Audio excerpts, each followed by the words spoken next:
Welcome. You may wonder why I'm holding this. This week's wisdom is about soil, and we really need to remind humanity what we have done. It is the foundation of life, soil is, and we know through, of course, in yoga, we are reminded again and again that they're the five elements, and we are part of the five elements, and we are so sacred in ourselves, everything around. So let us now sort of say, what is soil?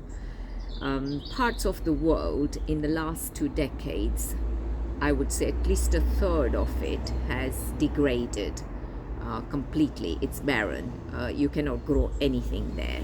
It is just like the desert. And if we don't take care in the next decade, 2/3 is going to go down, which means the population is increasing and we cannot produce food. Basically, that's how it's going to be. So it is the most urgent issue at the moment, but we choose to have war here and there. Such ignorance, honestly. So when there is war, of course, there is going to be movement of all the inhabitants, the civilians. Nobody is going to grow in that soil. So of course the soil is all barren, and it will just become useless in the end, with all the chemicals and God knows what else will pollute that space. So now we have to really think that the nation that destroys the soil is destroying itself. So it's the fertility we're looking for in the soil, and see how live this plant is. And you can see behind me there is just that branch. It's in the neighbor's yard. And when trees die like this, it's a shame, because then there is no life. It just speaks for itself. And is this how we want to see the world? We don't, because there is a big life going on under our feet, right under our feet. A big microbial world is out there, network, of all the microbes and minerals, all the lovely things which feeds into the plant. And of course we know that the plant give out carbon dioxide and we take in the oxygen. So if this wasn't there, how is even our oxygen going to come? So we really need to cover this ground now and turn everything around. And the water that is held in this beautiful soil, as you know, look there, the water that is held in it, of course, creates pockets of pure water as it goes through, and provides beautiful water as well in certain parts of the country.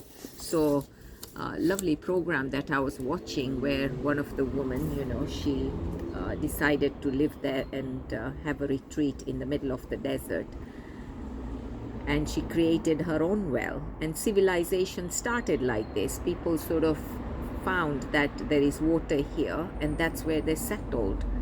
So we cannot really settle where there is no water, and where there is no water, there is no soil. So basically, if we want to plant something, we need great soil. So soil is just as sacred as water, as air, as space, and as the sunlight. As you can see, I'm sitting in the sun. So let us now come to that. If there is no soil, there'll be no food. And we need the best soil, not the sand, because the sand cannot hold the water. And the other type of sand is very little, it can hold water. And then there is the clay, which holds a lot of water. So we want the mixture of all that, and the way we can do it is as you know, we find that in the garden center, and it's a mixture of that which will allow the flowers and the fruits to grow. So let us now be really back into our ancient wisdom and go back to turn it around, this erosion that has swept across the world. We can do it in the next 10 years if we voice, and so the country can listen to all this and harvest whatever they're harvesting in the righteous way, because this has life as well. And just like we want to live, whatever's in it needs to live too, and let it happen naturally. Why do we want to put all those chemicals? So let us begin with recycling even this, and bring back beautiful fertile soil so that we can be healthy. And then health begins, it really begins here. So think of that. Health is not just us, health is this as well. Namaste and thank you. Soil.